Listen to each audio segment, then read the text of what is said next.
श्लोक संख्या 65 होगी स्वामी जी, 65। हाँ, वो पूरा हो गया था अध्याय, और दूसरा ये अध्याय शुरू हो रहा है, मैंने देखा। क्योंकि उसके अंदर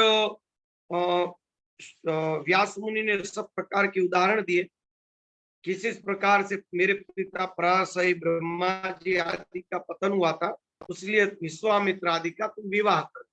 सुखदेव जी ने कहा कि हे पिताजी, सर्वदा दुख देने वाले गृहस्थाश्रम को मैं कभी स्वीकार नहीं करूंगा, क्योंकि छाल के समान यह आश्रम सभी मानवों के लिए सदा बंधन रूप है। हे तात, धन धान्य की चिंता में व्याकुल लोगों के लिए सुख कहाँ दिखाई पड़ता है। निर्धन और लोभ के वशीभूत मनुष्य अपने ही परिवारजनों द्वारा सर्वदा कष्ट पाते रहते। इंद्र भी वैसे सुखी नहीं रहते जैसा एक सुखी निष्प्रु भिक्षुक रहता है। तब भला इस संसार में तीनों लोगों का वैभव पाकर भी दूसरा कौन सुखी रह सकता है। किसी तपस्वी को तप करते हुए देखकर स्वर्गलोक के स्वामी इंद्र भी चिंतित हो उठते हैं और उनके तप के अनेक प्रकार के विघ्न डालने लगते हैं। ब्रह्मा भी सुखी नहीं है, मनोरम लक्ष्मी को पाकर विष्णु भी सुखी नहीं, उन्हें भी दैत्यों के साथ युद्ध के द्वारा निरंतर कष्ट सहन करना पड़ता है। उन ऐश्वर्यशाली रमापति विष्णु को भी अनेक प्रयत्न करने पड़ते हैं, कठोर तपस्या करनी पड़ती है। किसको यहाँ पर सुख है? सुख तो किसी के पास नहीं। भगवान शंकर भी सदैव दुखी है, ऐसा मैं जानता हूँ, क्योंकि वे सदैव तपस्या करते हुए भी दैत्यों से युद्ध करते रहते हैं। हे तात, जब धनवान होते हुए भी लोभी मनुष्य कभी भी सुख पूर्वक सो नहीं पाता, तब भला निर्धन मनुष्य कैसे सुख पा सकता है। एक मिनट।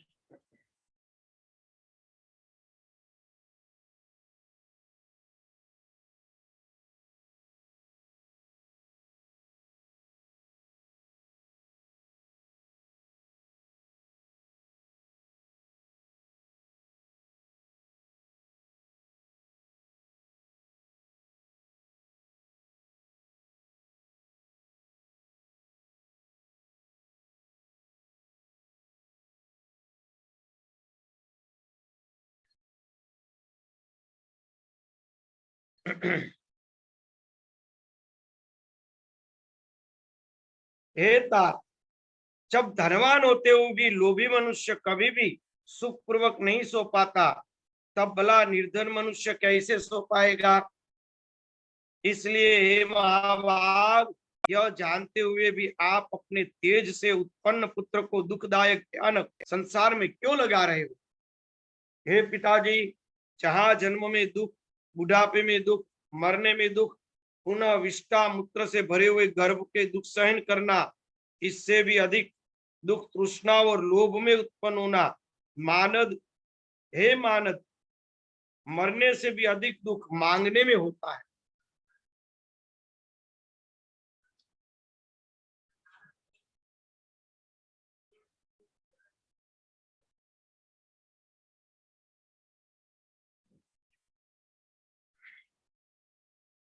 ब्राह्मण प्रतिग्रह द्वारा धन प्राप्त करते और वे बुद्धि बल का उपयोग नहीं करते।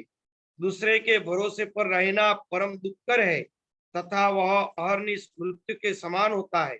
सभी वेद शास्त्रों का भलीभांति अध्ययन करते भी विद्वानों को धनिकों के पास जाकर सब प्रकार से उसकी प्रशंसा करनी पड़ती है। केवल पेट के लिए कोई चिंता की बात नहीं, उसे तो केवल पत्र, फल और कंदमूल आदि से भी भर सकते हैं। हे पिताजी, भार्या, पुत्र, पौत्र आदि बड़े कुटुंब के पालन में तो अनेक कष्ट सहन पड़ते हैं। ऐसी दशा में गृहस्थ को सुख कहाँ है। आप लोग रोने मत लगना। इतने दुख सुन सुनकर।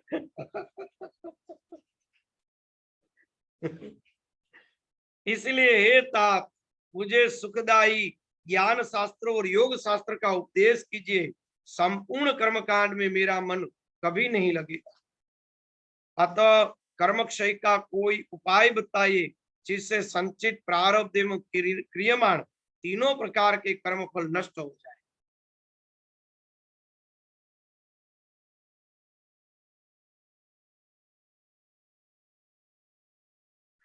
जिसे बुद्धिमान मनुष्य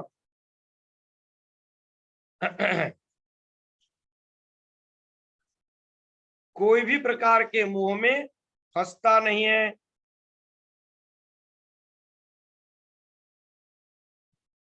इसलिए मेरे विचार में तो मूर्ख मनुष्य ही केवल निद्रा सुख का नाश करने के लिए ही ये संसार सुख भोगते रहते हैं।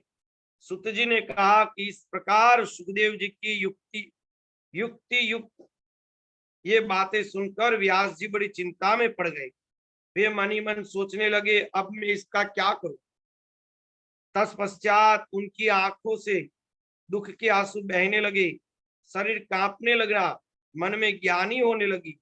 इस प्रकार शोक करते हुए अपने दीन तथा शोकाकुल पिता को देखकर आश्चर्य से विस्मित नेत्र वाले सुखदेव जी ने अपने पिता व्यास से कहा कि अहो, माया कितनी प्रबल है, जो कि यह वेदांत दर्शन के प्रणेता, वेद के सांगोपान ज्ञान रखने वाले सर्वज्ञ पंडित मेरे पिता को भी मोहित कर रहा है।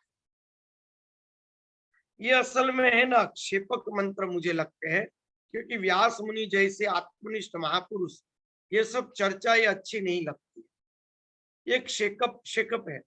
हमारे बहुत से शास्त्रों में बहुत ही क्षेपक घुस गया है, जो पीछे से घुसा हुआ, क्योंकि व्यास जी जो वेदांत के प्रणेता है, वो ऐसा रोना, ये बिलबिलाना, ये संसार के लिए सब बातें कहना योग्य नहीं है, क्योंकि मूल संन्यास धर्म के प्रणेता ही व्यास भगवान है। इसलिए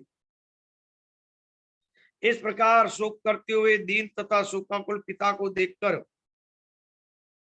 न जाने यह कौन सी तथा कैसी अति दुष्कर माया है जो सत्यवती सुत विद्वान व्यास को भी मोहित कर रही है, जो पुराणों में वक्ता, महाभारत के रचयिता, वेदों के विभाग करता भी मोह को प्राप्त हो गए। क्योंकि इतने बुद्धिज्ञ महापुरुष ऐसी व्याकुलता में आ जाए, ऐसा कोई बन ही नहीं सकता कारण। कोई वेद का विभाग करना कोई साधारण बात नहीं है।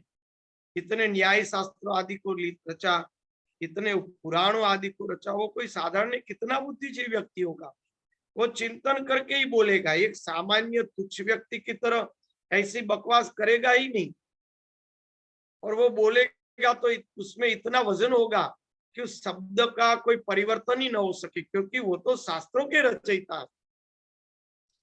आज के सामान्य विद्वान में भी देखो तो इतना तो विवेक होता है कि उन्होंने जो लिखा है, उन्होंने जो कहा है, उस एक वाक्य को भी कोई फर्क नहीं कर सकते। इतने परफेक्ट वाक्य होते हैं, बोलने में भी इतना सामर्थ्य होता है, उस पर शब्दों में भी इतना भार होता है कि वे उन्होंने शादी के लिए सुखदेव जी को बहुत कहा, अनेक उदाहरण दिए। सुखदेव जी ने वैराग्य की बात की तो व्यास जी को एकदम रोने लगे, व्याकुल हो गए, कांपने लगे। तो ये कोई अच्छी बात नहीं, तो मुझे तो एक क्षेपक लग रहा है। इसलिए मैं उन्हीं देवी महामाया की शरण में जाऊं जो समस्त जगत ब्रह्मा विष्णु महेश आदि को भी मोहित करती है, तब दूसरों की क्या बात है। इन तीनों लोकों में कौन ऐसा है जो माया से मोहित न हो। उस माया ने तो ब्रह्मा आदि देवताओं को भी पूर्व काल में मोहित कर दिया था। और उन भगवती जगदम्बा के द्वारा रचित माया का बल पराक्रम महान आश्चर्यजनक है। उन्होंने अपनी माया के प्रभाव से सर्वज्ञ अंतर्यामी ईश्वर को भी अपने वश में कर रखा है। पौराणिकों द्वारा कहा गया है कि व्यास जी भगवान विष्णु के अंश से उत्पन्न हुए, तथापि वे आज शोक सागर में इस प्रकार डूबे हैं जैसे समुद्र में मग्न चलयानवान वणिक। आज वे भी माया के वशीभूत होकर एक साधारण व्यक्ति के समान आंसू बहा रहे। माया बड़ी प्रबल है, जिसे बड़े बड़े विद्वान भी नहीं त्याग पाते। व्यास कौन है, मैं कौन हूं, इस संसार क्या वस्तु है और यह कौन सा भ्रम है इस पंच भौतिक शरीर में पिता पुत्र की भावना कहाँ से आई? यह माया अति प्रबल है, जो मायावियों को भी मोहित कर देती है, जिसके वशीभूत होकर यहाँ द्विज कृष्ण द्वैपायन भी रुदन करते हैं। ये क्या है? एक उदाहरण देकर साधारण मनुष्य के मन में एक भूमिका की रचना की जाए। साधारण मनुष्य की तरह ये एक भूमिका की, सामान्य मनुष्य की भूमिका बनाने के लिए एक कथा बनाई गई है, एक वार्ता बनाई गई, जिस वार्ता और कथा के द्वारा सामान्य मनुष्य के अंदर एक चित्त की भूमिका बनाई जाए कि भाई संसार इतना दुखमय है, त्याग में इतना सुख है। तो ये जो है एक भूमिका बनाने के लिए ये पूरी की पूरी कहानी बनाई।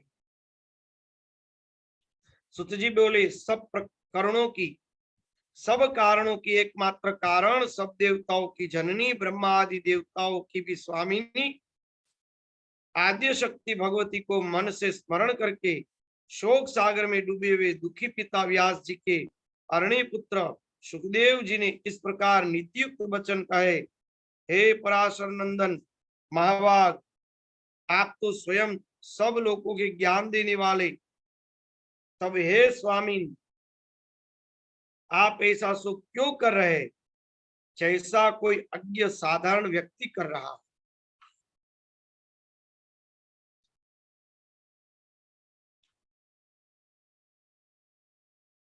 दूसरा कि इसके अंदर तो सुखदेव जी इसके अंदर व्यास मुनि को तो एक अविवाहित ब्रह्मचारी तपस्वी के रूप में दिया गया, तो उसके लिए ये इस प्रकार का शोक यहाँ अच्छा ही नहीं लगता है। तो सब प्रकार से देखो तो एक विरोधाभास उत्पन्न हो रहा है, क्योंकि यहाँ व्यास जी की पत्नी ही नहीं, सुखदेव जी तो है वो अरणी से प्रकट हुए हैं, तो वो तो कोई गृहस्थ है नहीं, वो तो तपस्वी है। तो ये प्रकार जो दिखाई दे रहा है वो एक क्षेपक प्रकार है।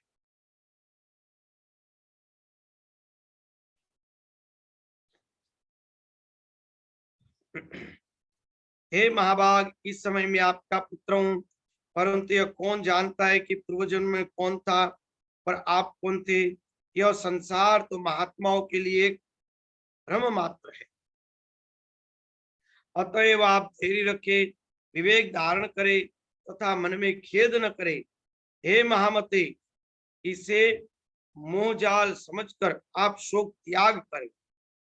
भूख भोजन से मिटती है, पुत्र के देखने से नहीं। प्यास भी जल से मिटती है, केवल पुत्र दर्शन से नहीं। इस प्रकार सुगंधी पदार्थ के नाक को तथा अच्छी बातों को कान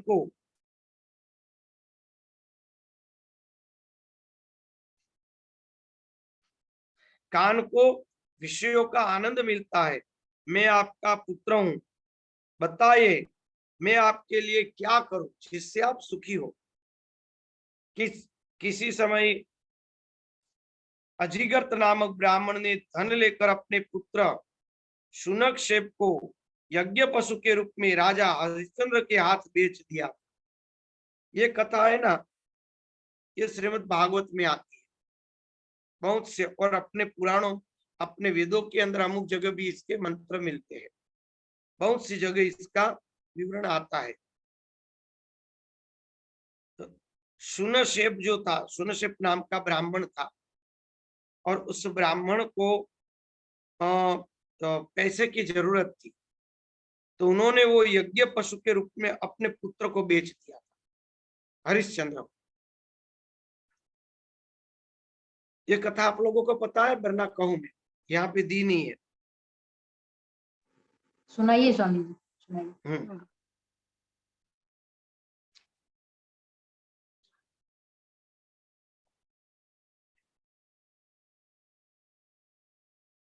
सुखदेव जी महाराज श्रीमद् भागवत में वंशों का वर्णन कर रहे हैं, तो उसमें एक ही व्यक्ति का एक गोत्र में नाम लिया, उसी व्यक्ति का दूसरे गोत्र में नाम, यहां से उसका गोत्र बदल गया। तो परीक्षित जी ने पूछा कि वो गोत्र बदला कैसे। इसका जो पुत्र था, शून्यशेप का पुत्र, उसका गोत्र था विश्वामित्र।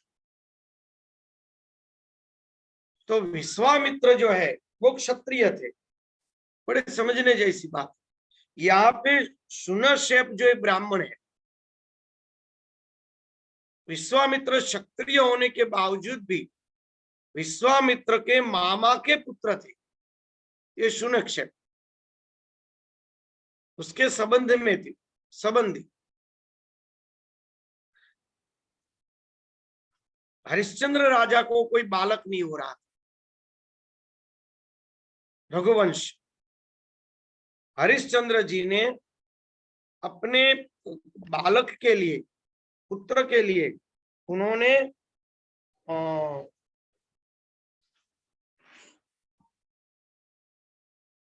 वरुण की उपासना की, वरुण की उपासना की। तो वरुण ने कहा कि तुम नर बलि दो तो मैं तुम्हें पुत्र दूंगा। उन्होंने कहा कि कोई बात नहीं। तो वरुण ने कहा कि एक शर्त से तुम्हें पुत्र होंगे, तुम अपना पहला पुत्र है उसकी नर बलि दे दो। उस शर्त से हरिश्चंद्र राजा ने वरुण की उपासना की, वरुण ने उसको पुत्र दिया। तो उस पुत्र का नाम था राहुलाश्व, राहुल। पहले इस जमाने में जैसे सिंह शब्द लगाते हैं, उस जमाने में अश्व शब्द भी लगाते थे नाम के पीछे, चाहे अरुण सिंह ऐसा होता है ना, सिंह शब्द होता है नाम, उसी तरह अश्व शब्द। तो राहुलाश्व नाम था, राहुल नाम था उसका। जैसे ही जन्म हुआ तो तुरंत ही प्रकट हुए कि तुम अपने बच्चे की बलि दे दो मुझे। हरिश्चंद्र ने कहा अभी तो उसका नामकरण भी नहीं हुआ है, इतने छोटे बच्चे को मारना योग्य नहीं है। नामकरण हो गया, फिर से प्रकट हुए वरुण। वरुणदेव ने कहा तुमने वचन दिया था नरबलि का। वरुण का इतने छोटे बच्चे की मैं बलि कैसे दूं, मैं उसका पिता हूं, थोड़ा बड़ा हो जाने तो मैं उसका आनंद भोग लूं। अगर छोटा बच्चा ही मैं आपको बलि दे दूं तो बच्चा मांगने की कीमत ही क्या मेरे पास है। ऐसा करते करते बच्चा बड़ा हो गया, अंत में जवान हो गया और युवान हो गया।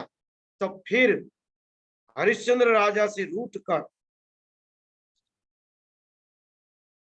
उन्होंने, ये वरुण देव ने उसके ऊपर कोप किया, क्रोध किया। तब हरिश्चंद्र ने अपने राहुलाश्व बच्चे को कहा कि बेटा तू यहाँ से भाग जा, क्योंकि मैंने तुम्हें नहीं बताया है, मैं तुम्हारी बलि देने के वचन दे चुका हूँ। अब वरुण तो मेरे पीछे पड़ गया है, मैं आसक्ति से तुम्हारी बलि नहीं दे रहा हूँ, तो तुम भाग जाओगे तो मैं कह सकूंगा वरुण को कि वो तो भाग गया है, मैं उसकी बलि कैसे दूं। राहुलाश्व भाग गया, वरुण तो देव थे, उसको सब पता चल गया इन्होंने ही भगाया है। तो वरुण देव ने उसको भयंकर झलोदर रोग उत्पन्न किया। ये कथा सुनने जैसी, श्रीमद् भागवत में आती है कथा, और ये रघुवंश के अंदर आती है, मेरे ख्याल से 6ठे स्कंद के आसपास है ये कथा। हरिश्चंद्र की कथा है, अनुक्रमणिका में भी आप देखेंगे तो उसके अंदर हरिश्चंद्र और विश्वामित्र का यज्ञ आती है, उसमें है। तो वो जो राहुलाश्व है वो भाग गया, राहुलाश्व भाग गया तो इनको झलोदर नाम के भयंकर रोग में पीड़ा सहन करनी पड़ी। वो पथारी में चले गए, पीड़ा सहन नहीं कर सकते थे। अब क्या करें, इंद्र ने छल वेश धारण किया और इंद्र ने जाकर राहुलाश्व को कहा कि राहुलाश्व तुम्हें अपनी बलि देनी चाहिए, तुम्हारे पिता के लिए, तुम अपने पिता के लिए अपना बलिदान दो। तुम अगर अपना बलिदान नहीं दोगे तो तुम्हारे पिता पीड़ित होंगे, तुम्हारे कारण वो पाप तुम्हें लगेगा। राहुलाश्व जब वो आ रहा था उस समय ये जो शून्यशेप था, उन्होंने कहा कि राहुल अपनी बलि नहीं देना चाहते हो तो उसके बदले तुम मुझे धन दो, मैं तुम्हें अपना बेटा बेच दूंगा। वो धन के कारण उन्होंने अपना बेटा बेच दिया। राहुल उस पशु को बांध के अपने अश्व के पीछे ले आया। पशु यानी कि ये शुनशेप का बेटा, शुनशेप के बेटे को अपने अश्व के पीछे बांध कर ले आया पशु की तरह। पिता को कहा कि पिताजी आप संकोच मत करिए, ये मेरे बदले में यज्ञ पशु ले आया हूं और आप इसकी बलि दे दीजिए। उसके बदले उसके पिता को आप पुष्कल धन दीजिए। उन्होंने मांगने से भी ज्यादा धन दिया। वो धन लेकर चला गया। यज्ञ की शुरुआत हुई। पशु बलि को स्नान करा, पशु बलि यानी इस लड़के को स्नान करा के मंडप में लाया गया बलि के लिए। उस समय विश्वामित्र के हाथ में शस्त्र था बलि के लिए। बलिवध विश्वामित्र करने वाले थे। वो खड़े थे और उन्होंने देखा कि ओ ये तो मेरे मामा का बेटा है। मामा या ऐसा कुछ रिलेशन है मातृपक्ष से, मामा का बेटा या मामा का बेटा ऐसा कुछ है। उन्होंने कहा अरे तुम यहाँ कहाँ से? तो उन्होंने कहा कि मेरे पिता ने मुझे बेच दिया है, मैं पशु बलि के रूप में यहाँ खड़ा हूं। तो उन्होंने कहा कि इसकी बलि नहीं दी जा सकती क्योंकि मेरा रिलेटिव है, मैं इसकी बलि नहीं दूंगा। बस यहाँ तक की कथा है। बाद में बलि दी न दी कैसे हुआ वो आगे का प्रसंग भागवत में नहीं है। बाद में उस लड़के को विश्वामित्र ने बचाया, यानी कि विश्वामित्र उसके पिता हुए और तब से विश्वामित्र गोत्र उसका गोत्र हो गया। विश्वामित्र का जो गोत्र था वह गोत्र उस लड़के का हो गया क्योंकि उनके पिता जन्मदाता वो हो गए। ये कथा श्रीमद् भागवत में आती है। तो आप देखें तो हरिश्चंद्र राजा ने तो सत्य प्रतिज्ञा के लिए अपनी पत्नी बेच दिया, बेटा बेच दिया, राज तक दे दिया। तो यहाँ ऐसी बात कहां से आई? सोचो।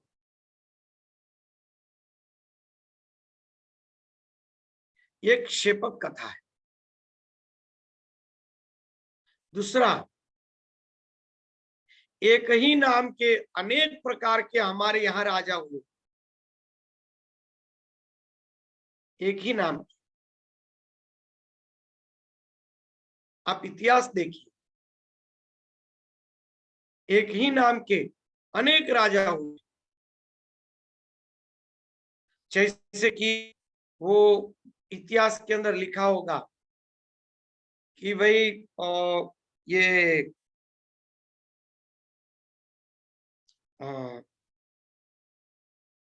पृथ्वीराज, तो पृथ्वीराज दूसरा, पृथ्वीराज तीसरा, ऐसा शब्द लिखा हो। एक उदाहरण दिया है, मैं राजाओं का भी ऐसे नाम भूल गया। प्रताप, तो उसमें राणा प्रताप भी अलग है। प्रताप नाम के दूसरे भी उसके बाद में पुत्र हुए, उसके भी नाम प्रताप रखे गए। तो प्रताप दूसरा, प्रताप तीसरा, ऐसा नाम रखा हुआ उसमें इतिहास में मिलता है।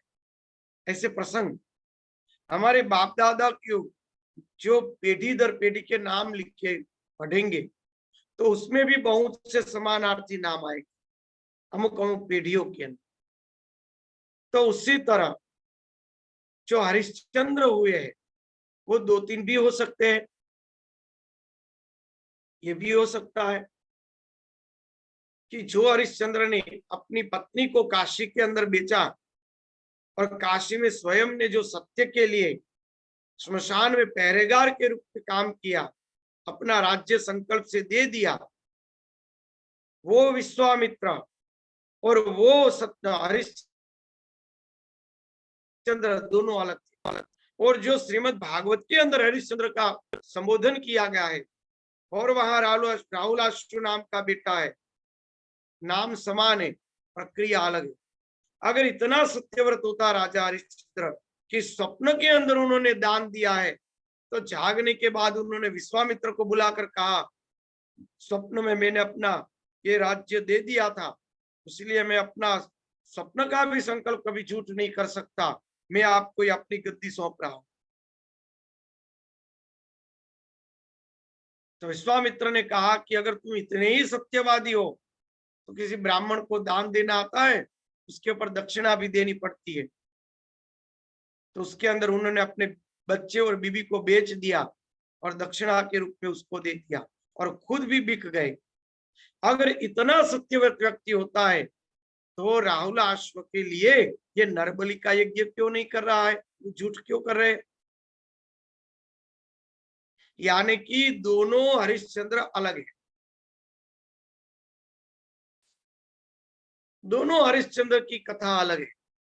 एक रूप में समझाई गई है, वो क्षेपक है, वो बात क्षेपक है। यहाँ पे जो ये हरिश्चंद्र कहे गए वो भी अलग है, और सत्यवादी हरिश्चंद्र जिन्होंने काशी में बिक गए थे वो भी अलग है। ये इसके ऊपर से हमें अनुमान करना चाहिए। स्वामी जी, युग भी तो अलग हो सकता है ना? युग भी अलग हो सकता है। चतुर्युग के अंदर अलग अलग समय अलग अलग जो हुए वो भी हो सकता है। दूसरा, एक ही वंश के अंदर जो अलग अलग नाम के हुए ये भी हो सकता है। बहुत से कारण इसके अंदर निकलते, क्योंकि हमारे हजारों शास्त्र जल गए। उस जले हुए शास्त्रों में से जितने मंत्र मिले, उन मंत्रों में से विद्वानों ने अच्छी तरह इकट्ठा करके अपनी बुद्धि पूर्वक उसको संजो के हमारे सामने रखा है। वो हमारे सामने अभी है। मूल प्रत्यय मिलना बहुत कठिन है, इसलिए शब्द गड़बड़ है। इसलिए हम लोगों को इसमें से केवल ज्ञान को ही प्राधान्यता रखनी है, कथा को नहीं। ज्ञान ही प्राधान्य है, कथा प्राधान्य नहीं। बराबर है? कथा प्राधान्य नहीं, ज्ञान प्रधान।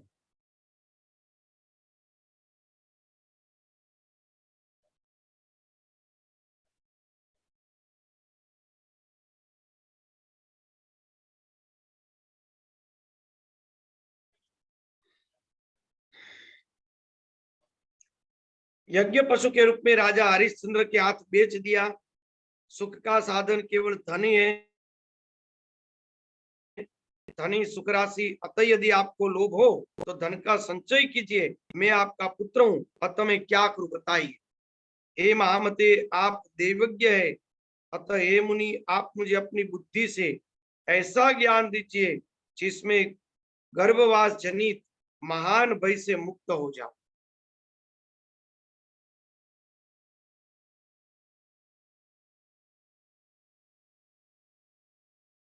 हे पवित्र आत्मन, इस कर्म भूमि में मनुष्य जन्म अति दुर्लभ है, उसमें भी उत्तम कुल में ब्राह्मण का जन्म अति दुर्लभ है।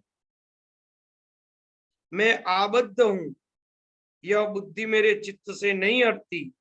संसार के वासना जाल में उत्तरोत्तर बढ़ती हुई फंसती ही जा रही है। सूत जी ने कहा कि समीप बुद्धि वाले अपने पुत्र सुखदेव के ऐसा कहने पर व्यास जी शांत एवं संन्यस्त आश्रम के लिए उत्सुक मन वाले सुखदेव जी से कहने लगे। व्यास जी ने कहा कि हे महाभाग पुत्र, मेरे द्वारा रचित श्रीमद देवी भागवत पुराण को तुम पढ़ो। देव तुल्य यह पवित्र पुराण अधिक विस्तृत भी नहीं है। इसमें 12 स्कंद, यह पुराणों में 5 लक्षणों से युक्त। मेरे विचार में यह पुराण सभी पुराणों का आभूषण है। हे महामते, जिस भागवत के सुनने मात्र से सत असत वस्तुओं का यथार्थ ज्ञान होता है उसे तुम पढ़ो। एक बार महाप्रलय काल में वटपत्र पर शयन करते हुए बाल रूपधारी भगवान विष्णु वहां सोच रहे थे कि किस चितात्मा ने किस प्रयोजन से तथा किस द्रव्य से मुझे बालक रूप में उत्पन्न किया है। इन सब विषयों का ज्ञान मुझे कैसे हो, इस प्रकार चिंतन कर रहे महात्मा बाल मुकुट से उन आद्य शक्ति भगवती ने संपूर्ण अर्थ को प्रदान करने वाले ज्ञान को आधे श्लोक में ही इस प्रकार कह दिया। पूरी देवी भागवत आधे श्लोक के नित्य ही आधा श्लोक पढ़ने पर देवी भागवत का पूरा फल प्राप्त होता है। ये आधा श्लोक पढ़ेंगे तो देवी भागवत क्या है पता चल जाएगा। सर्वम खिलदमेवाहम नान्यत् अस्ति सनातनम, अर्थात यह सब कुछ मैं ही हूं और दूसरा कोई भी सनातन नहीं है। सब आ गया। बस विश्वम खिलविदम ब्रह्म, वहीं पर हम लोग आ गए। जहां देखो वहां परमात्मा के सिवा कुछ है ही नहीं। ये पूरी सृष्टि भगवान का विवर्त रूप है। इसी भावना में स्थित हो जाओ। सब शास्त्रों का यही सार, घूम फिर कर वहीं पर आ गए सब। बराबर है। चलो कल आगे यहां से लेंगे। सर्वम अखिलम इदम आहम नान्यदस्तिम सनातन।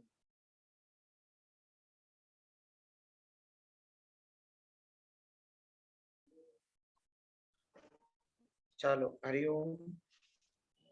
हरिओम। जय श्री कृष्ण हरिओम। स्वामी जी। प्रणाम स्वामी जी। प्रणाम प्रणाम स्वामी जी। स्वामी जी। प्रणाम। प्रणाम।